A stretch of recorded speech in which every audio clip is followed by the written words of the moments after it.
Pak Muldoko, semakin hari angka penderita COVID ini makin meningkat, bahkan di atas 30.000. Apa kemudian skenario pemerintah untuk hadapi ini, Pak? PPKM darurat salah satu skenario yang dipilih oleh pemerintah untuk menekan penyebaran, khususnya persoalan mobilitas manusia. Kenapa demikian? Karena dengan menekan mobilitas manusia, maka menekan transmisi, dan disitulah akan bisa menekan berkembangnya COVID-19. Begini gambarannya, apabila orang-orang yang tidak memiliki gejala dan dia melakukan mobilitas semaunya, ini sungguh sangat berbahaya. Karena semua dari lingkungan tidak memahami bahwa mereka adalah orang OTG. Untuk itulah sekali lagi mobilitas manusia itu menjadi hal yang diprioritaskan dalam PPKM darurat ini. Berikutnya, pemerintah juga telah melakukan langkah-langkah untuk sektor obat-obatan. Berbagai inovasi telah dilakukan. Di antaranya adalah penyediaan telemedicine. Agar apa? Agar penderita COVID dapat berkonsultasi dan mendapatkan obat tanpa harus keluar dari rumahnya.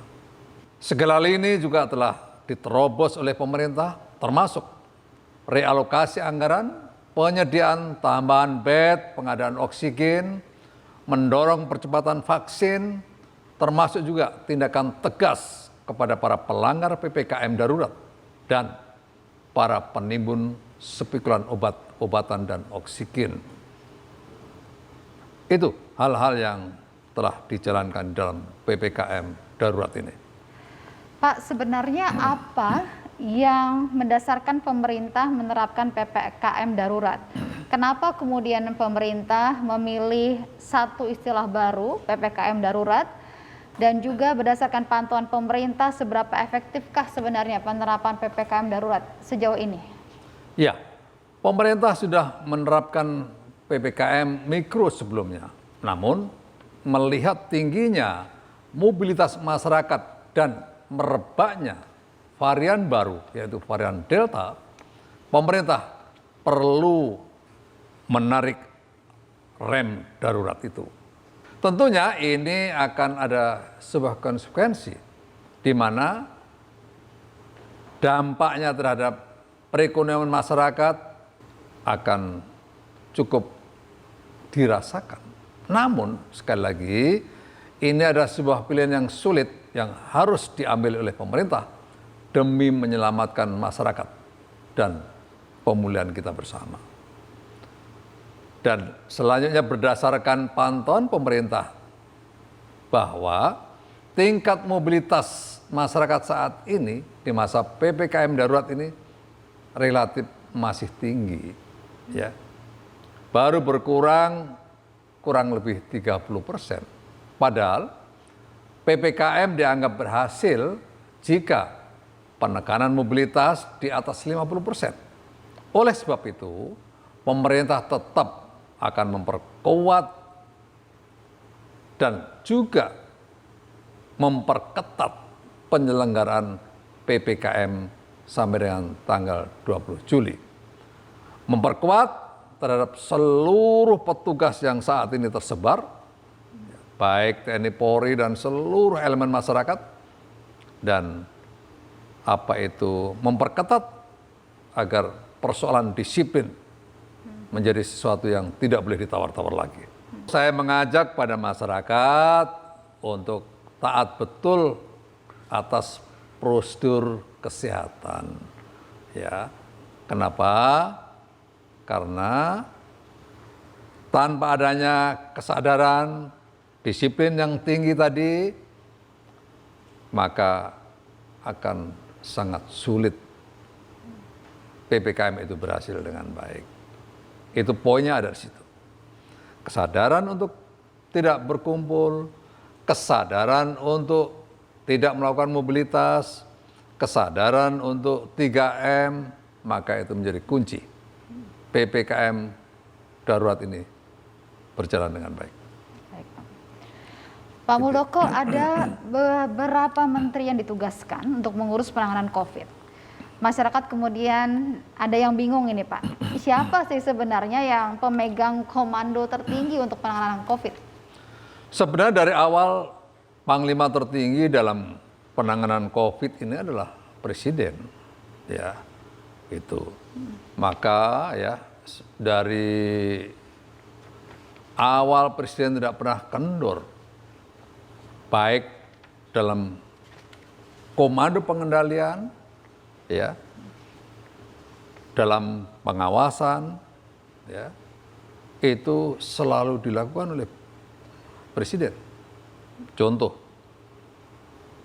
rapat terbatas yang membicarakan khusus tentang COVID itu dalam 1 minggu bisa 3 kali.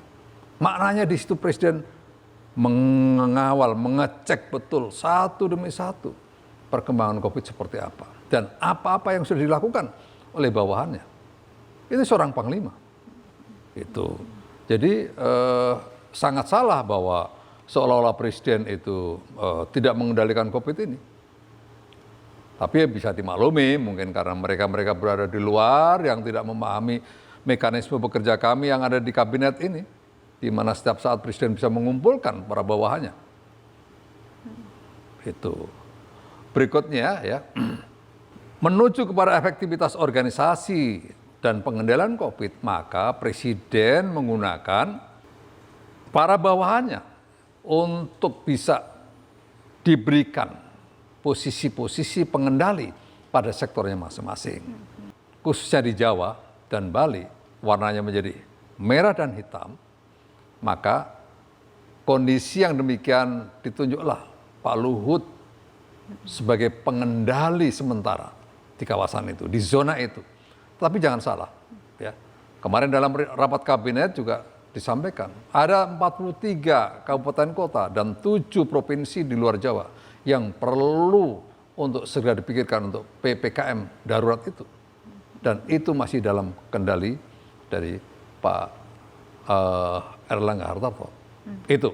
Jadi ini perlu dipahami oleh masyarakat agar masyarakat semuanya aware bahwa peran komando pengendali pusatnya masih tetap Presiden. Gitu. Ada sebuah pandangan seolah-olah jajaran pemerintah tidak kompak. Saya ingin luruskan ya, bahwa Panglima tertinggi atau Presiden masih sangat firm mengendalikan kementerian dan lembaga dalam satu tim yang sulit. Juga demikian para kepala daerah. Semua resources ya, yang dimiliki oleh pemerintah telah dikerahkan untuk kepentingan menyelamatkan rakyat dari COVID ini dalam satu kendali, Presiden. Tidak ada yang lain. Itu. Jadi masyarakat supaya jangan ragu-ragu dengan kondisi ini. Pak, banyak juga suara yang meragukan bahwa Indonesia bisa keluar dari COVID, Pak. Bagaimana tanggapan Bapak? Saat ini bukan saatnya untuk pesimis. Pesimisme tidak akan pernah membuat masalah terselesaikan. Dan pesimisme bikin otak kita menjadi tidak kreatif, bahkan buntu. Energi kita tersedot dan sama sekali tidak produktif.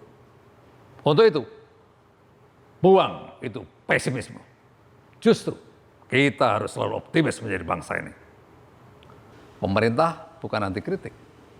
Namun untuk saat ini, marilah kita semuanya berkolaborasi, membangun sebuah soliditas. Kita semuanya bersatu padu untuk berpikir menyelamatkan masyarakat. Jangan berpikir yang lain. Mari kita sama-sama bergerak untuk pemulihan bersama. Dan KSP dalam konteks ini siap menampung berbagai pemikiran baru untuk menghadapi COVID-19 ini. Saya mengingatkan semua pihak, janganlah menjadi lalat-lalat politik yang justru mengganggu konsentrasi. Konsentrasi siapa? Mereka-mereka yang saat ini bekerja keras, bahkan mempertaruhkan hidup. Dia bekerja antara hidup dan mati. Para tenaga medis, para ASN saat ini telah bekerja keras untuk itu semua. Sekali lagi, janganlah menjadi lalat-lalat politik yang mengganggu. Hari-hari ini yang kita hadapi adalah permasalahan kemanusiaan. Untuk itu, saya menghimbau, lepaskan perbedaan kita sementara ini. Kita memikirkan satu kepentingan besar, yaitu persoalan kemanusiaan. Dan itu jauh lebih penting daripada kepentingan pribadi dan golongan. Sekali lagi, hanya dengan kebersamaan, persoalan bangsa menjadi ringan dan kita bisa atasi bersama. Itu sebuah pesan yang ingin saya sampaikan. Terima kasih.